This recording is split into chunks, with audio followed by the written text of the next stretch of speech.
When people think about strategic infrastructure in the Gulf region, they usually think about oil fields, pipelines, and export terminals.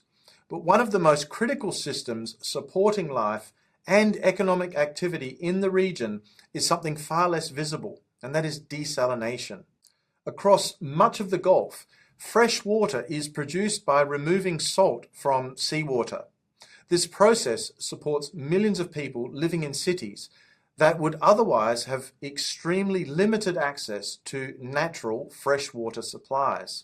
In a prolonged conflict, these desalination systems could become a critical vulnerability.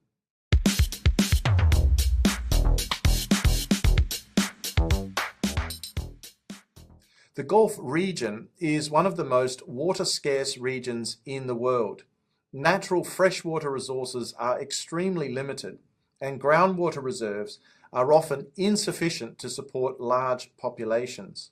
As a result, many countries across the region rely heavily on desalination plants to convert seawater into potable water. Saudi Arabia, the United Arab Emirates, Kuwait, Qatar, and Bahrain all operate extensive desalination infrastructure.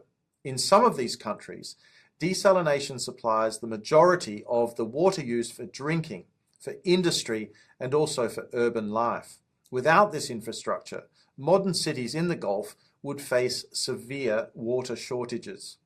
Desalination typically relies on one of two main technologies. The first is thermal desalination, which uses heat to evaporate seawater and then condense the resulting steam into fresh water. The second is reverse osmosis, which forces seawater through a specialized membrane that removes salt and other minerals. Both technologies are energy intensive.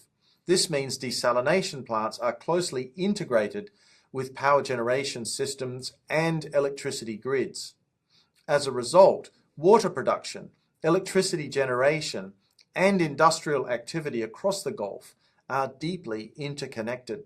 Many desalination plants are located along coastlines, where they can easily draw the seawater. While this location is practical for operational purposes, it makes the infrastructure potentially vulnerable in the context of military escalation. In modern conflicts, critical infrastructure can become a strategic target because of the cascading effects its disruption can produce. Disruptions to water systems could affect civilian populations, electricity production, and industrial operations simultaneously. Even temporary disruptions could create significant economic and social stress. This highlights a very important point about modern energy systems. Energy production does not operate in isolation.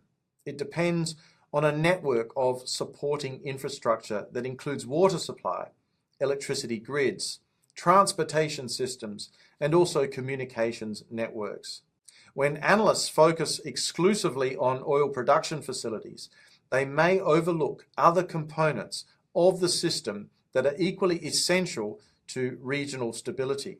In the Gulf, desalination infrastructure represents one of those critical components. If the conflict involving Iran evolves into a prolonged confrontation, the resilience of these supporting infrastructure systems may become an increasingly important question.